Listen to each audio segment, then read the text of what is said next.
नमस्कार, श्री स्वामी समर्थ ताईंनो. आज आम्ही सगळे गावाकडे निघालो. सकाळीच अगदी 6:30 ते 7 वाजता. फक्त आहोंची अंघोळ झाली होती आणि आहोंचा नाश्ताच करायचा होता, म्हणजे चहा.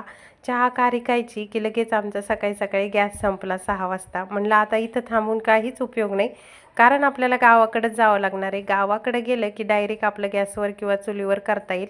माझ्याकडे डबल टाकी आहे, पण ती टाकी एक गावाकडे आहे. सासूबाईला सुद्धा गॅस लागतोच, त्यामुळं मग काय केलं, सकाळी सकाळी निघालो आणि आहोंना चहा न देता दूध आणि खारी दिली. इथं आलो तर 4-5 दिवस झाले सासूबाई होत्या तिकडंच दुखत आहे म्हणून.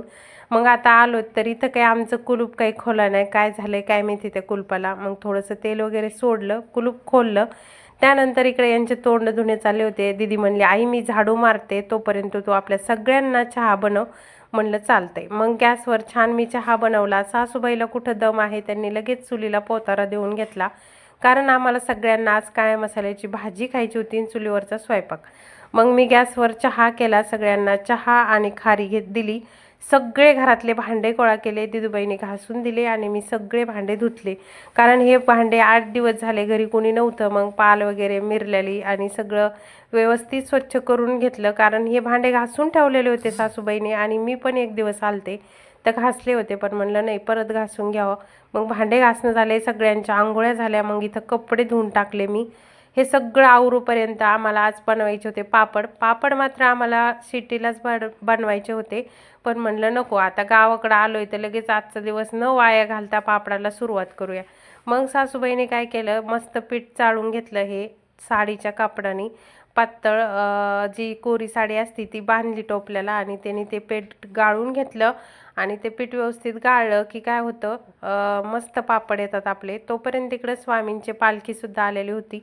त्या काकू म्हणत होत्या की काय होतंय, थोडेफार देणगी द्या म्हणून. म्हणलं चला, आपल्याकडे आहेत पर्समध्ये, तर काय असेल ती XYZ देणगी दिली मी आणि पावती फाडली, कारण सेवा केलेली सांगायची नसती, म्हणजे देणगी दिलेली गुपित दिली.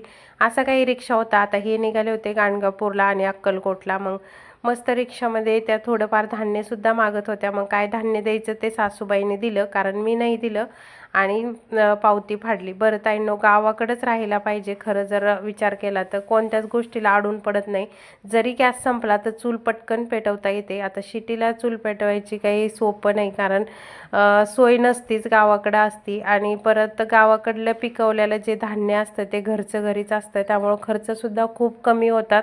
पण काय करणार, शिक्षणामुळं शक्य नाही. गावाकडे ट्युशन नसतात आणि आता सध्या खूप शिक्षणाला महत्त्व दिलं जातं, म्हणून आम्ही सुद्धा शिक्षणामुळे गावाच्या बाहेर राहतोय. तसं आम्ही सगळं कामं जे आहेत ते शेती वगैरे ते घरीच करतो, त्यामुळं गावाकडे येणं आमचं चालूच असतं. आणि माझं जे काही घरातला थोडाफार माल असतो तो सुद्धा माझा शक्यतो सगळा गावाकडेच असतो. पापड, कुरडई, हे सगळ्या गोष्टी मी गावाकडेच ठेवते आणि मुलांना पण गावाकडं राहायला आवडतं. मग आम्ही काय केलं, सगळे स्वयंपाक वगैरे बनवून घेतला आणि पापड बनवले. म्हणलं चला, आता मी त्या दोघी बनवत आहेत तोपर्यंत मी इकडं वाळत घातले कूलरच्या हवेला.